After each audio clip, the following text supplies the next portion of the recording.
મૂળ. અને યાર તમે અમને એક સવાલ કર્યો હતો કે તમે વિડીયોઝમાં ને એવું બધું જોતા જ કે લાંબી લાઈનો. મારો ખુદનો એક્સપિરિયન્સ કહું, અમારા ત્યાં હોમ ડીપો કરીને એક સ્ટોર છે. તો ત્યાં એક હાયરિંગ હતું, નો ડાઉટ 20-25 જણને એ લોકો હાયર કરવાના હતા. મેં ખુદ ગયો હતો. મેં સવારે એ લોકો સ્ટાર્ટ કરવાના હતા ઇન્ટરવ્યુઝ બાય 9 o'clock. હું ગયો હતો બાય 7. હું 7 o'clock ગયો હતો. યુ વોન્ટ બિલીવ, મારી આગળ 150 લોકોની લાઈન હતી. એટલું અર્લી ગયો તો પણ? યસ. અને મેં ત્યાં આજુબાજુ બધાને પૂછ્યું ને તો મને શું જાણવા મળ્યું કે લોકો રાતે 3 થી 4 વાગ્યાના આવીને ત્યાં લાઈનમાં ઉભા થઈ ગયા છે, જેથી કરીને લોકોને ઇન્ટરવ્યુ આપવા જવા મળે. એટલે લાઈક એમની આગળ હોય જેટલા એટલું પહેલું ઇન્ટરવ્યુ. હવે હું આવ્યો તો 7 વાગે, તો ઓબ્વિયસલી મારા આગળ 150 જણ હોવાના તો ચાન્સીસ રહે છે, રાઈટ? તો જ્યારે અમે અંદર ગયા ને તો એ લોકોએ કાઉન્ટ કર્યા ફર્સ્ટ 100 લોકો, 100 થી 150 કેટલા એવરેજ કાઉન્ટ કર્યું. એટલા લોકોનું જ ઇન્ટરવ્યુ લીધું અને એના પાછળ વાળા બધાને કહી દીધું કે sorry, we unfortunately won't be able to take your interviews because અમે ઓલરેડી એટલા તારો ટર્ન આવી ગયો, બટ અનલકીલી મારો ટર્ન નહોતો આવ્યો. ઓકે મિત્રો, વિચારો કે આ એકચ્યુઅલી વિદેશનું સ્ટ્રગલ કેવું છે. એક તો ત્યાં વેકેન્સી હતી, મારો ભાનો 7 વાગે મોર્નિંગમાં, એના કરતાં પહેલાં પણ લોકો પહોંચી ગયા હતા, પણ 7 વાગે બી નોટ ધેટ લેટ તો ના જ કહેવાય, તો પણ એનું ઇન્ટરવ્યુ ના થયું. આટલી બધી લાઈનમાં ઊભા રહ્યા પછી એને કેટલા વાગ્યા સુધી એ લાઈનમાં ઊભું રહ્યું હતું?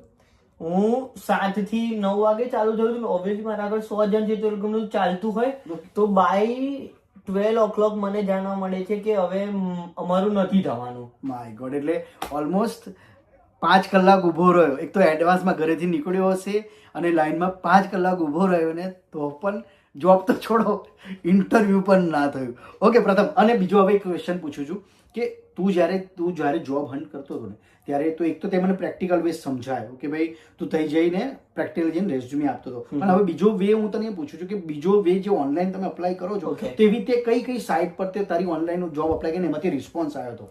ઓકે, સો ઓનલાઈન આપણે જોઈએ ને તો લિંક્ડઇન છે, ગ્લાસડોર કરીને એક ઓપ્શન છે, એક ઇન્ડીડ ઓપ્શન છે. સો એ બધી ઓનલાઈન વેબસાઇટ છે જેમાં લોકો બધા લાઈક જે બી કંપનીઝ ને રેસ્ટોરન્ટ્સ ને ઓલ હોય, લોકો એમાં બધી પોઝિશન્સ પોસ્ટ કરતા હોય છે. સો હું બેઝિકલી ડાયરેક્ટલી ઇન્ડીડ થ્રુ અને એના થ્રુ કરતો હતો સ્ટાર્ટિંગમાં. બટ પછીથી મને એ જાણવા મળ્યું કે આપણે અગર એ લોકોની પ્રોપર પોતાની જે વેબસાઇટ હોય ત્યાં જઈને ટ્રાય કરીને તો there is like more chances. તો મેં મારે ખુદના ચાન્સ વધારવા માટે ઇન્ડીડ થી બી એપ્લાય કરું કે લિંક્ડઇન થી બી એપ્લાય કરું અને એ લોકોની પોતાની કરિયર વેબસાઇટ પર જઈને બી એપ્લાય કરું. પણ રિપ્લાય આવતા હતા? યા. સો ઇફ આજે તમે અગર કેનેડામાં રહી રહ્યા છો અને તમે જોબ હન્ટ કરી રહ્યા છો તો હું તમને એક સારી ટીપ આપું.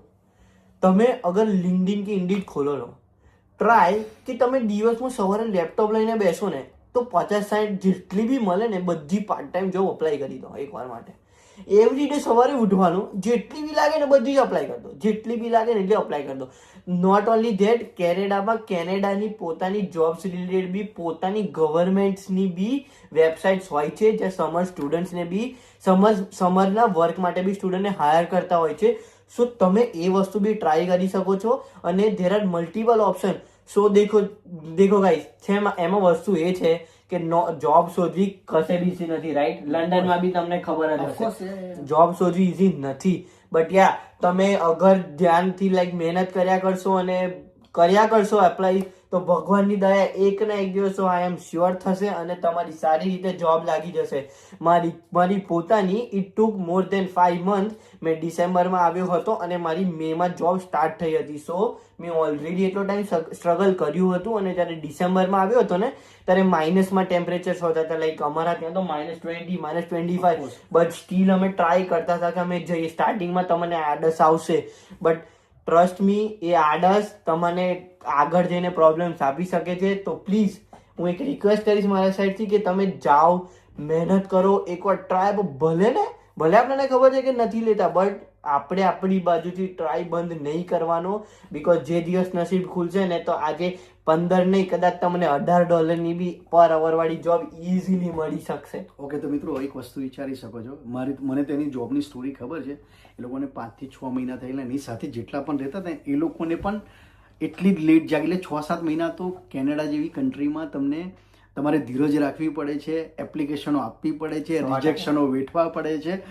તો પણ તમારે ગીવઅપ નથી કરવાનું. બહાર ગયા તો ગીવઅપ નહીં, કારણ કે તમને જોબ મળી જાય છે. પણ મને એવું લાગે છે કેનેડામાં જો જોબ કરવી હોય ને તો તમારે 7 થી 8 મહિનાની ધીરજ રાખવી પડે છે. મિત્રો તો પ્રથમ આ તો જોબની વાત થઈ ગઈ, પણ હવે હું બીજો ક્વેશ્ચન મારો એ છે કે યુકેમાં જે NHS ની સિસ્ટમ છે ને એ તો અમે જો એઝ લાઈક આપણે જ્યારે વિઝા લઈને આવીએ ત્યારે તો એના પૈસા ભરીએ છીએ, પણ જે બ્રિટિશ હોય છે એમની માટે એની મેડિકલ સિસ્ટમ છે ને ટોટલી ફ્રી છે. એટલે અહીંયા NHS કે તમારે ત્યાં શું કે હેલ્થ કાર્ડ બરાબર. ઓકે, તો અહીંયા કેવું છે કે તમે જ્યારે કોઈ વાર અપોઇન્ટમેન્ટ માટે બીમાર હોય કે ફોન કરો ને તો ઘણીવાર અપોઇન્ટમેન્ટ તમને 1 વીક પછી મળે, 2 વીક પછી મળે, અને એમાં એમનો પણ વાત નથી, કારણ કે એટલી બધી પબ્લિક છે તો એ લોકોએ બધાનું ધ્યાન રાખવું પડે બરાબર. અને એમની જે બી અવેલેબિલિટી એ પ્રમાણે જ આપતા હોય. તો ઘણીવાર શું થાય અહીંયા ખબર છે કે તમે જે બીમારી માટે ફોન કર્યો હોય ને તો એ બીમારી તમારી અપોઇન્ટમેન્ટ આવે ને ત્યાં સુધી તમે સારા પણ થઈ ગયા હોય.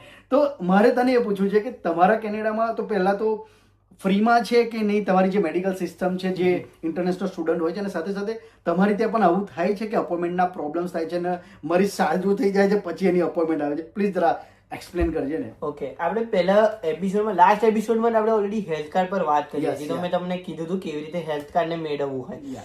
સો મેં જે પ્રોવિન્સમાં રહી રહ્યો છું તો અમારે એકચ્યુઅલી એવું કરવાનું હોય કે તમે એકવાર જાઓ ને તો તમારે તમારું હેલ્થ કાર્ડ આવ્યા પછી કોઈ ફેમિલી ડોક્ટર બનાવી દેવાનું. ઓકે, ત્યાં મલ્ટિપલ ડોક્ટર્સ હોય, આપણે એમને એક જણને ફેમિલી ડોક્ટર તમારે ચૂઝ કરવાનું હોય. સો અમારા ત્યાં છે ને વન ઓફ ધ બેસ્ટ એક છે, એ આપણા લાઈક ગુજરાતી જ છે અને ડોક્ટર હતા અને મારી થોડીક ઓળખાણ બી હતી એમનાથી. સો મેં એમ તો કોઈ દિવસ ગયો જ નહોતો, બટ એક ઇન્સિડન્ટ થયો મારો, લાઈક રાઈટ હેન્ડમાં એક બહુ વેટ આવી ગયો હતો તો મારો થોડો પ્રોબ્લેમ થયો હતો મસલ્સમાં. તો મેં ગયો હતો એકદમ ડાયરેક્ટલી જ વોકિંગમાં ગયો અને મેં કીધું કે મારું હેલ્થ કાર્ડ છે આ રીતે અને મને શું કહેવાય આવું થયું છે ઇન્સિડન્ટ. તો લકીલી એ ટાઈમ પર એ લોકો પાસે છે ને ટાઈમ હતો. ઓકે, તો ડોક્ટરે એવું કીધું કે ઇટ્સ ઓકે, 5 મિનિટ આમ કે આમ he will manage for me અને મારું ચેકઅપ કરી લેશે. વાત રહી એપોઇન્ટમેન્ટ્સની, તો એપોઇન્ટમેન્ટ છે ને અગર તમારું ફેમિલી ડોક્ટર હોય તો જસ્ટ ગીવ અ કોલ.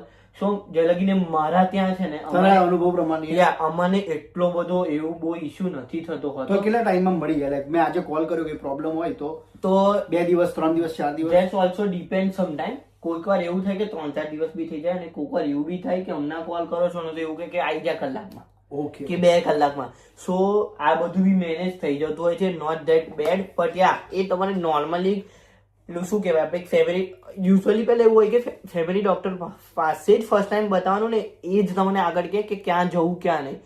તો હવે ત્યાં ફેમિલી ડોક્ટર એકવાર કન્સલ્ટ કરી લેશે ઇઝીલી શોર્ટ ટાઈમમાં. બટ યા તેના પછી તમારે જે બીજા હોસ્પિટલ ને એ આગળની પ્રોસેસ હોય છે એમાં થોડી વાર લાગે, એમાં 110% વાર લાગશે, બીકોઝ એ ગવર્મેન્ટના થ્રુ હોય ને એમાં યા ઓબ્વિયસલી એમાં તો વીક થશે. આઈ થિંક બધે મારા ખ્યાલથી વાર જ લાગે છે, કારણ કે જો એકચ્યુઅલમાં અહીંની મેડિકલ સિસ્ટમ ખરેખર સારી છે, પણ પેલું કેવું છે પબ્લિક જ એટલી બધી છે અને ત્યાં ડોક્ટર નર્સિસ બધા બહુ જ ઓછા છે, તો એ બહુ અઘરું છે. આપણે કોઈને બ્લેમ નથી કરવા. હા, અને એક બીજી વસ્તુ કે અહીંયા છે ને અમારી ત્યાં ઇમરજન્સી સુવિધા છે, જેમ કે અમારે નોર્થિક પાર્ક હોસ્પિટલ છે. અમારી ઇમરજન્સીમાં કંઈ પણ થાય તો અમે રાત્રે બી જઈ શકીએ. ગમે ત્યાં તમારે નામ લખાઈને પછી થોડી વાર વેઇટ કરવાનું હોય. ઘણીવાર 4 બી કલાક લાગે, 5 કલાક બી લાગે અને 6-7 કલાક બી લાગી શકે, પણ તમને સેમ ડે ટ્રીટમેન્ટ મળી જાય. તમારે ત્યાં પણ એવી નજીક કોઈ સુવિધા કરી ઇમરજન્સીમાં કંઈ બી થાય તો? સેમ વસ્તુ અમારા ત્યાં છે કે કોઈ ઇમરજન્સીમાં જાઓ, no doubt they treat you, but depends કે એ વખતે કેવી પેશન્ટ્સ નો એ છે, કેટલા number of patients first survey એવું હોય ને. 110% તમારા જેવું જ સેમ છે અમારા ત્યાં બી કે ઇમરજન્સીમાં બી જાઓ તમે 5-6 કલાકમાં તમારું કામ થઈ જાય તો થઈ જતું હોય છે. નો ડાઉટ થોડુંક ઇસ્યુ કેટલી વાર થઈ જતા હોય છે, કેટલાક ઇન્સિડન્ટ એવા બી થઈ જતા હોય કે તમે લાઈક સમટાઈમ્સ વધારે થઈ ગયું બટ તમને ના મળી treatment. But yeah at the end we can't blame them, right? આપણે એવું ના કહી શકીએ કે તમારા લીધે આમ છે. એ થાય છે અને અહીંયા એવું છે જ, તે રહેવાનું. બટ યા ઇમરજન્સીસમાં બી જાઓ તો નસીબ કલાકમાં બી થઈ શકે છે, બાકી 8 કલાક બી બેસવાનું થઈ શકે છે. ઓકે, તો મિત્રો બધી જગ્યાએ આઈ થિંક મેડિકલ સિસ્ટમ થોડી એવી જ છે અને આપણે કોઈને બ્લેમ નથી કરવા. તો મિત્રો હવે અમારે આ કેનેડા સિરીઝનો એપિસોડ 4 છે ને અમે અહીંયા જ અમે પૂરો કરીએ છીએ. અને જો થોડા મારા ભાનાથી ફંબલ વાગ્યા હોય તો જરા માફ કરી દેજો, પણ એનો ફર્સ્ટ ટાઈમ અટેમ્પ છે ને વેલ ડન. તો મિત્રો હવે આપણે હવે આપણે ફરી પાછા કેનેડાના એપિસોડ 5માં જલ્દીથી મળીશું. અમને ખબર નથી અમે હવે આગળ કયા ટોપિક પર વાત કરીશું. અને એક વાત કહું, તમારો પ્રેમ જે અમે તમારી સ્નેહલ MGV ચેનલને આપી રહ્યા છો, પ્લીઝ એવો ને એવો પ્રેમ આપતા રહેજો. અને એક વાત જણાવવાની કે તમને કેનેડાના લગતા જેટલા બી પ્રશ્નો હોય તમે અમારા કોઈ બી એપિસોડમાં કમેન્ટ કરો. અમે તમને બને એટલું જલ્દી એક સેવો એપિસોડ લાવીશું જેમાં તમારા બધા પ્રશ્નોનું સોલ્યુશન લાવીશું અને એનો એક એપિસોડ સ્પેશિયલ તમારા લોકો માટે. કેવું મામા? ડેફિનેટલી. બસ મિત્રો, આજનો જો વિડીયો તમને અમારો પસંદ આવ્યો હોય, લાઈક આજનો વિડીયો જોબ રિલેટેડ હતો અને NHS એટલે કે મેડિકલ રિલેટેડ હતો, તો જો આજનો વિડીયો તમને પસંદ આવ્યો ને તો અમારા આજના વિડીયોને લાઈક શેર કમેન્ટ કરવાનું ભૂલતા નહીં, અને શક્ય હોય તો અમારી યુટ્યુબ ચેનલને સબસ્ક્રાઇબ પણ કરી દેજો. ચાલો ત્યારે હવે વિદેશની જાણકારીવાળા નવા એપિસોડમાં આપણે જલ્દીથી મળીશું. ત્યાં સુધી બે હાથ જોડીને જય શ્રી જય શ્રી કૃષ્ણ. કૃષ્ણ. આજે ભૂલ્યો નહીં તું. One more time. જય શ્રી કૃષ્ણ.